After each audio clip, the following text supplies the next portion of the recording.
Nurseries can be dangerous places. You think you're heading in just to buy a bag of potting mix, and suddenly your basket is full of new friends and your wallet is significantly lighter than when you came in.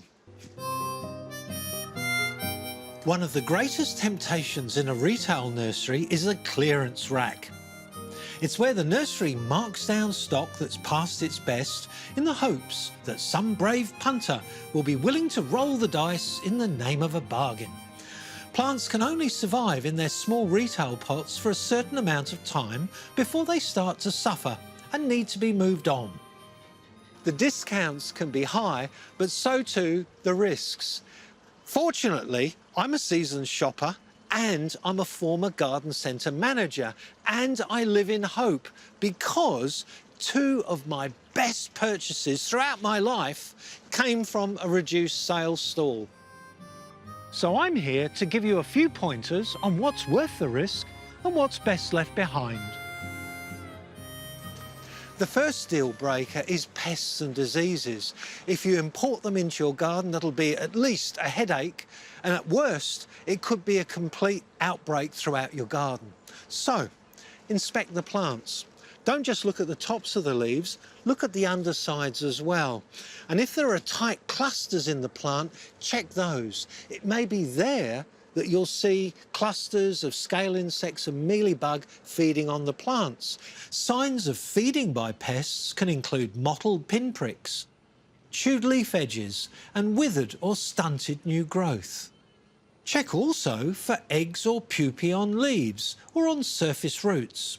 They're often shiny black, brown or white raised bumps. And there may be trails of ants running up and down the stems, exploiting those pests.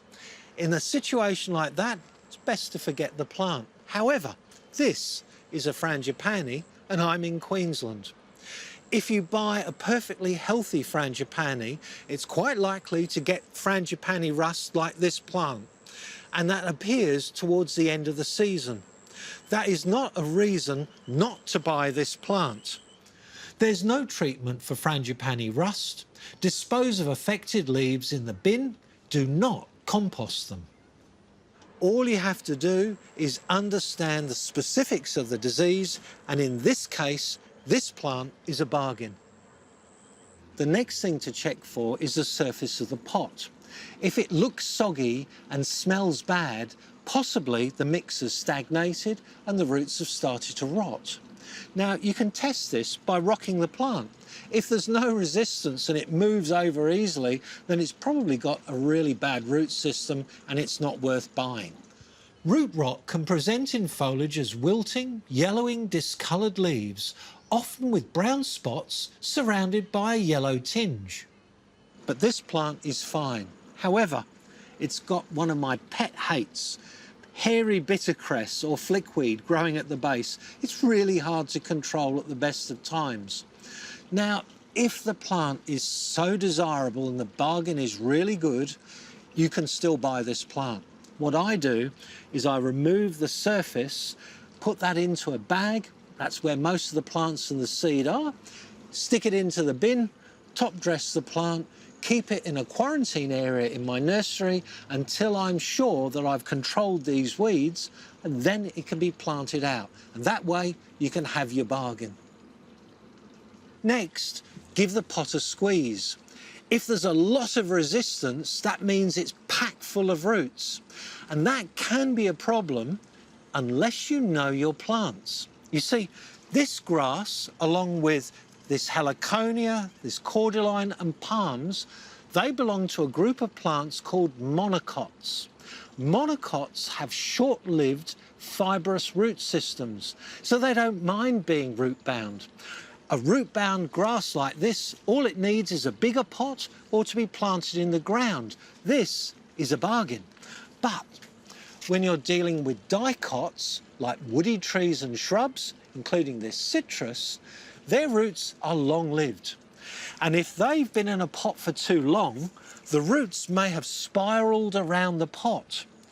And you'll have to prune those off when you plant it in the ground. Otherwise, they'll never recover and the plant will never perform properly. So there's a big difference. If you can tell the difference, between monocots and dicots. So this may be a bargain, but this grass definitely is. At the end of the season, when plants have finished flowering, they lose their appeal, and it's quite understandable that they'll be marked down to sell. But if you know your plants, you'll understand that this geranium and this Brachyscome are actually perennials, so they will live and flower again. All you need to do is to make a decision. If you live in a cold climate where there's frosts, this geranium will have to sit indoors in a frost-free position all through winter, so you've got to be patient. This Brachyscome, that needs a haircut right now, and that will rejuvenate the plant, and it will carry on flowering when spring arrives. So a little bit of action, a little bit of patience, both of these are bargains. Annual plants last for one flowering season, and that's it. If they've already done this in the nursery, there's not much point bringing them home to your place to live out their final days. The same goes for all annuals. It can be really hard to resist that discount sticker, but if you follow my tips, you won't bring home a dud. Remember, the most that all plants need is a little bit of TLC.